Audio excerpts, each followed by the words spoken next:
प्रेमाने मिटती मनाची अंतरे, प्रेमाला प्रेमाने पाहू चला.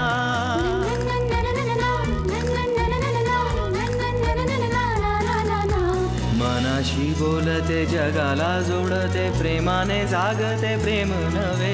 प्रेमाच्या गुपित नात्याचे गुपित, प्रेमाला ठाऊक प्रेम हवे. प्रेमाच्या देशात प्रेमाच्या भाषेत, प्रेमाच्या सुरात बोलू चला.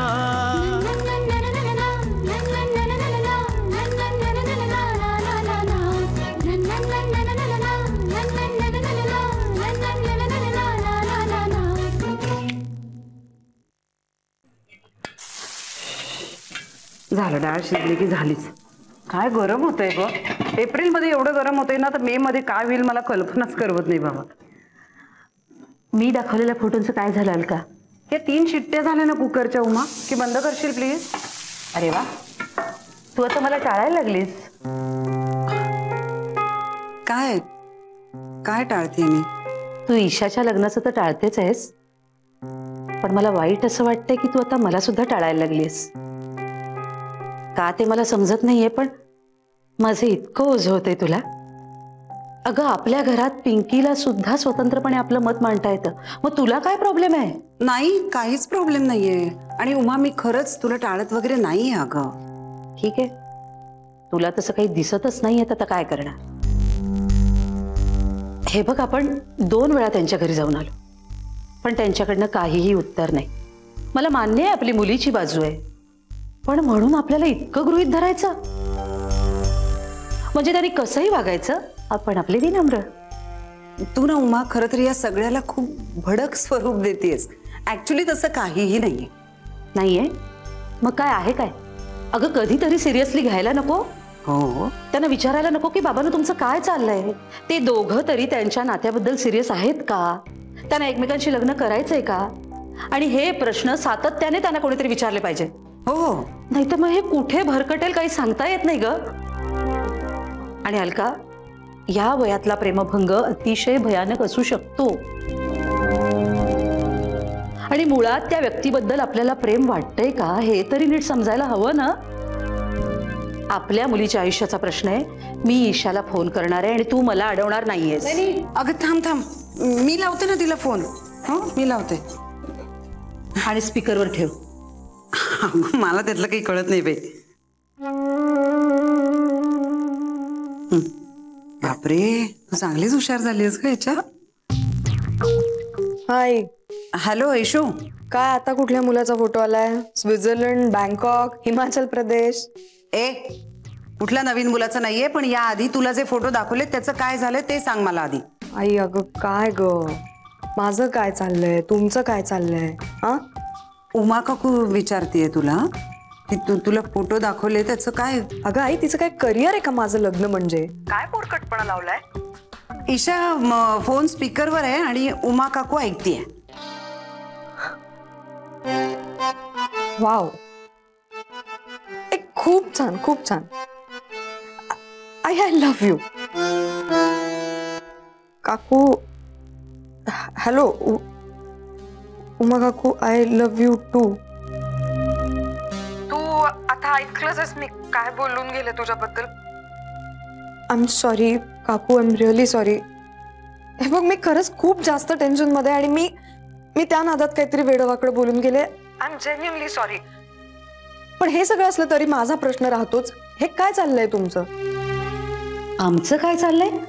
अगं, दरवेळेस तुला फोन करावा तर तुझंच काहीतरी भलतं असतं. माझं भलतंच असतं? काकू, गेल्या कित्येक महिन्यात तू काहीतरी वेगळं बोललेस का माझ्याशी? आठवतंय का तुला? चल आता काय हिशोब काढायचं आपण सगळे.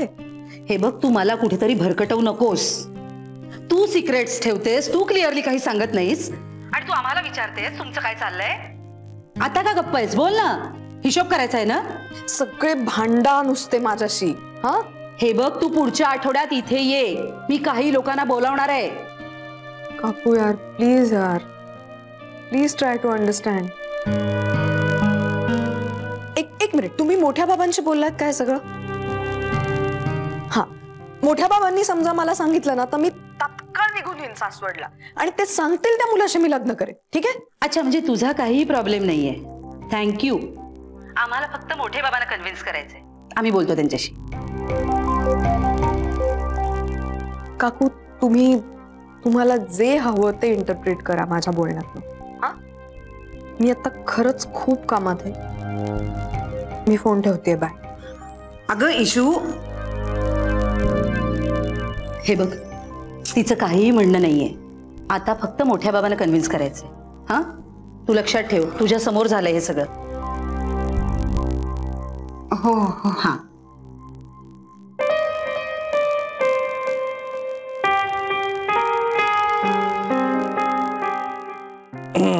बापरे, आता काय नवीन टेन्शन?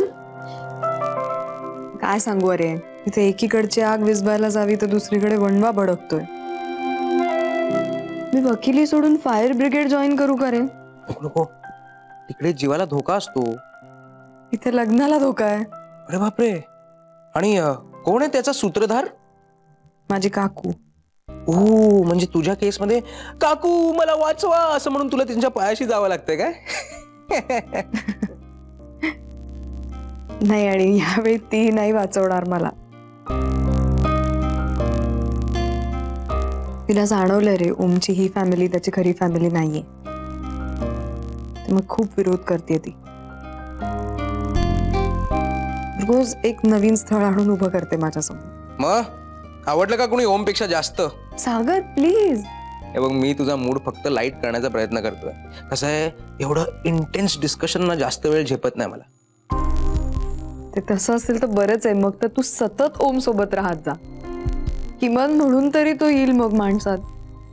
काय माहिती का, उमा काकूचा संशय खरा ठरण्याआधी मला ओमची सगळी खरी फॅमिली एकत्र आणायची कुठल्याही परिस्थितीत. हे भांड कधी ना कधी तर फुटणारच आहे, सगळ्यांनाच माहिती आहे. पण किमान त्याच्या आधी जर मी हे अचीव करू शकले तर मला बोलायला किमान काहीतरी तोंड राहील ना.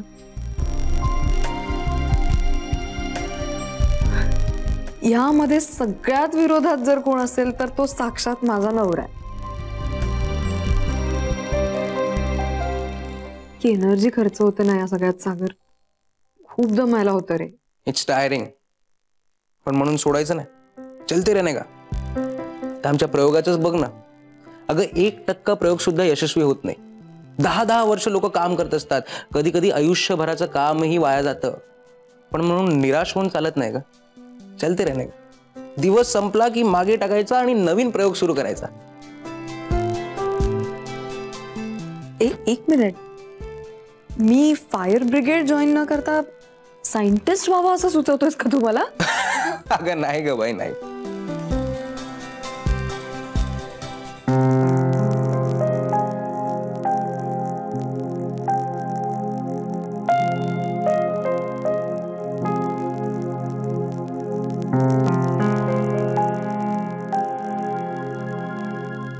दादा,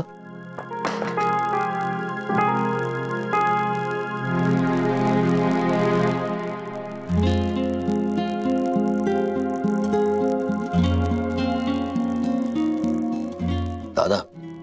रणजित, मला इथे निर्लज्जासारखं राहायचं नाहीये. तू म्हणशील की मी जसं सगळ्यांशी वाईट वागलो त्यामुळे माझ्याही वाट्याला असंच येणार. मला मान्य आहे, सहन करायलाही माझी काहीच हरकत नाहीये रे. पण माझ्या इथं असण्याचा ओमला त्रास होतोय आणि मला ओझं नाही व्हायचं कुणावर. दत्ताभाऊनी तुला पैसे दिले म्हणून तुला असं वाटतंय. पैसे दत्ताभाऊने दिले, ओमने नाही दिले. हो, मी देणारच नव्हता ही गोष्ट वेगळी, पण दत्ताभाऊने तुला पैसे दिले म्हणून तुला ऑकवर्ड फील होत. बरोबर. दादा, तुला मदत व्हावी म्हणून त्यांनी तुला पैसे दिले रे. तुला दुखावून त्यांना काय मिळणार होतं?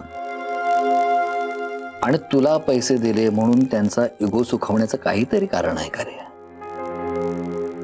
आणि त्यांची आणि तुझी ओळखही नाही फारशी, आणि तरी पण त्यांनी त्यांच्या जवळचे पैसे तुला काढून दिले. म्हणजे बघ ना,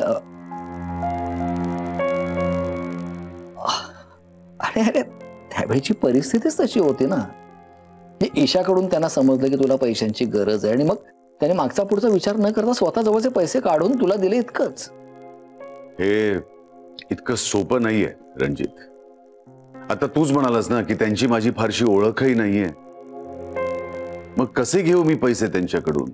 how can I accept money from a stranger? Ranjit, idiot आहेस का तू? अरे कर्ज म्हणून घे ना. हो, तू ते पैसे त्यांनी तुला दिलेलं कर्ज समज आणि जेव्हा केव्हा तुझ्याकडे पैसे येतील तेव्हा त्यांना व्याजासकट परत कर. ते पैसे घेतील याची जबाबदारी माझी. Strange. Ranjit, tell me one thing. हे लोक खरंच असे आहेत? म्हणजे आजच्या जमान्यात असे सेल्फलेसली मदत करणं म्हणजे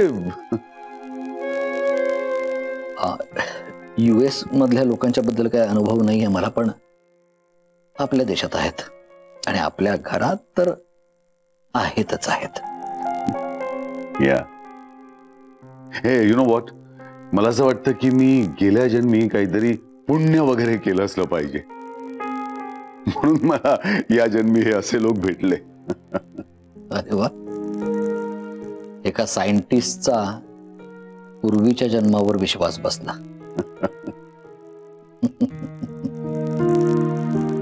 आणि हो दादा, लॅपटॉप वगैरे काय विकू नकोस. या कारणासाठी जर लॅपटॉप विकलास तर कोणालाच आवडणार नाहीये ते. आणि हे काय बॅग भरतोस, निघालेस. ती मुलगी एवढी लढतीये तुझ्यासाठी आणि तू हार मानलीस. राहू दे, बॅग कपाटात ठेवतो.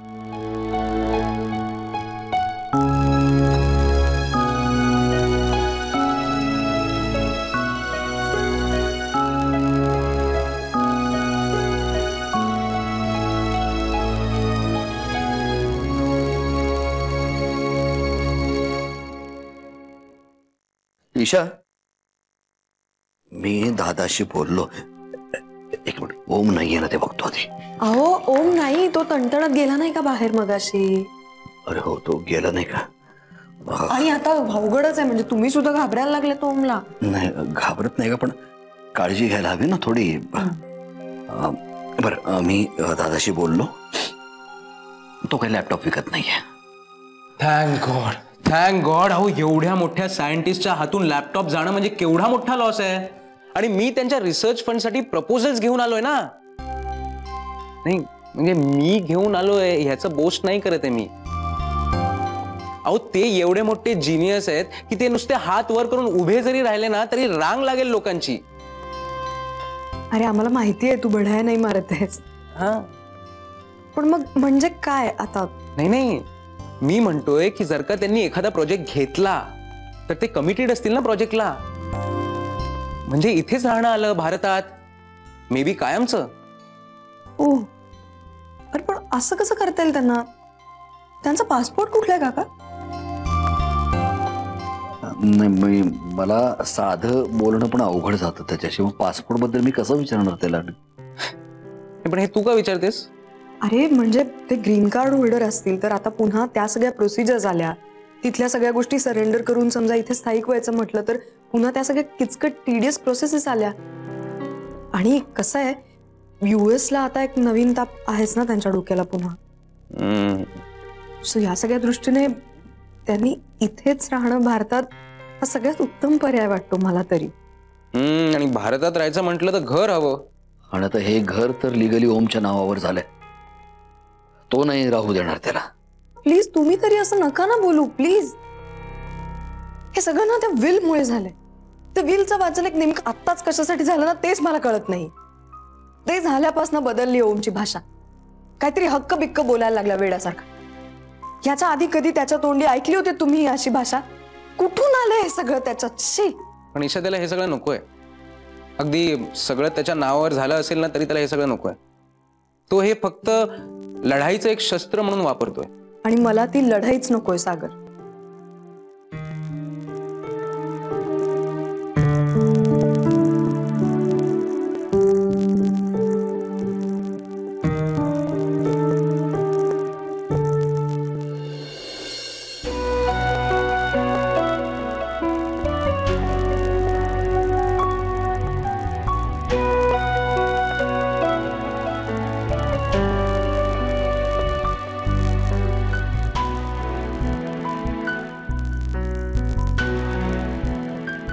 मासिक वाचता काय चाललंय तुमचं? काय झालं अगं? महिलांचं हृदय परिवर्तन हा लेख वाचत होतो. हो, तर उमाला दे जरा वाचायला. का तुझं झालंय वाटतं? मला टोचून बोलण्यापेक्षा ना घरामध्ये काय चाललंय त्याच्याकडे लक्ष द्या जरा. काय चाललंय घरात? अहो, किती अग्रेसिव्ह झाली आहे ती. तुझीच मुलगी आहे त्यामुळे भोगा आता. मी काय बोलतेय, तुम्ही काय बोलताय? का? उमाबद्दल बोलतीये. एका बाईला दुसरी बाई आक्रमकच वाटत असते. तू काय कमी आहेस? तुम्ही माझं बोलणं जर ऐकणार नसाल ना नीट तर मी जातेच. आक्रमक आहे, उमाबाईनी आक्रमक आहे, मला पटलंय. आता बोल. हा बेस जर पटला असेल तुम्हाला तर मग मी आता बोलते तुमच्याशी. ऐका ना, मी काय म्हणते, ओमच्या घरच्यांना फायनल बोलणी करण्यासाठी आपण आपल्या घरी बोलवायला हवंय. का? का म्हणजे काय? अहो, ती उमा 50 स्थळांचे फोटो माझ्या समोर टाकते रोज.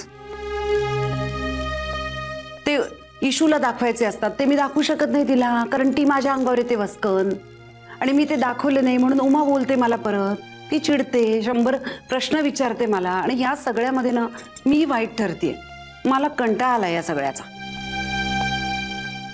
काहीतरी आपणच याला पूर्णविराम द्यायला हवाय आता. तेव्हा मला असं म्हणायचंय की फायनल बोलणी करण्यासाठी आपण ओमच्या घरच्यांना आपल्या घरी बोलवूया. हे बघ, त्यांना घरी बोलावण्याबद्दल माझी काही हरकत नाहीये. पण हे फायनल बिनलच्या गोष्टी नको करूस. अगं, तुलाही माहिती, आपल्या घरामध्ये कोणताही निर्णय घ्यायचा असेल तर आपण एकट्याने नाही घेऊ शकत. लोकशाही आहे ना आपल्याकडे. अगं नाही, म्हणजे मला मान्य आहे की त्याचे फायदेही आहेत काही वेळेला. कधी कधी अडचणी निर्माण होतात. हो, एक निर्णय घ्यायचा असेल ना तर वरपासनं खालपर्यंत प्रत्येकाची परमिशन घ्यावी लागते की नाही? मग वेळ लागतो सगळ्याला. निर्णय व्हायलाच वेळ लागतो. आई, ईशाच्या आयुष्याचा प्रश्न आहे ना हा, आहे की नाही? मग निर्णय कोणाला घ्यायचा आहे? ईशाला घ्यायचा आहे ना. तो घेतलाय तिने, झालाय तिचा निर्णय. मग आपण तिला सपोर्ट करायला हवं की नाही? मला एक सांगा, वडील म्हणून तुम्हाला असं वाटतं की ईशू ओम शिवाय दुसऱ्या कुणाचा विचार करू शकेल? वाटतं तुम्हाला? नाही. मग म्हणूनच आपण सपोर्ट करायला हवंय तिला. आणि त्यासाठी पहिली पायरी म्हणजे ओमच्या घरच्यांना बोलवायला हवंय. हो, पण पटलं नाही तुम्हाला? अगं पटलं ग, पण मग आता पण बिन नको प्लीज. तुम्ही मला सपोर्ट करा. फोन द्या मला. अगं तुमचा फोन द्या. बरं घे.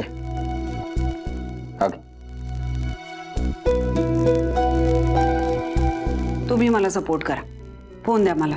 अगं तुमचा फोन द्या. बरं घे.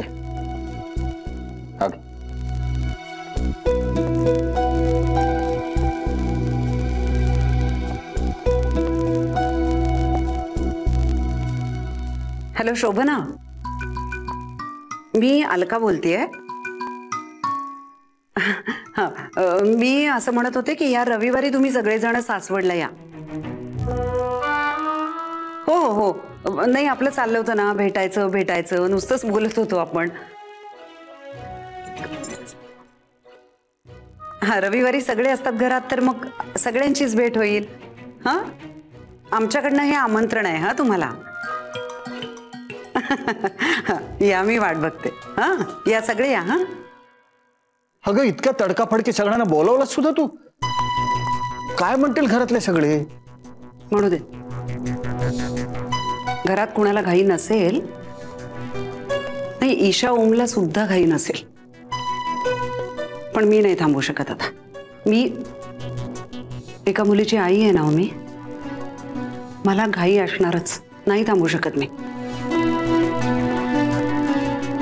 मी बोलवलंय त्यांना, मी निर्णय घेतलेला आहे. येऊ दे त्यांना. आक्रमक, अतिशय आक्रमक. काय ऐकूनच घेत नाही. नाही नाही, उमा वहिनीबद्दल म्हणत होतो.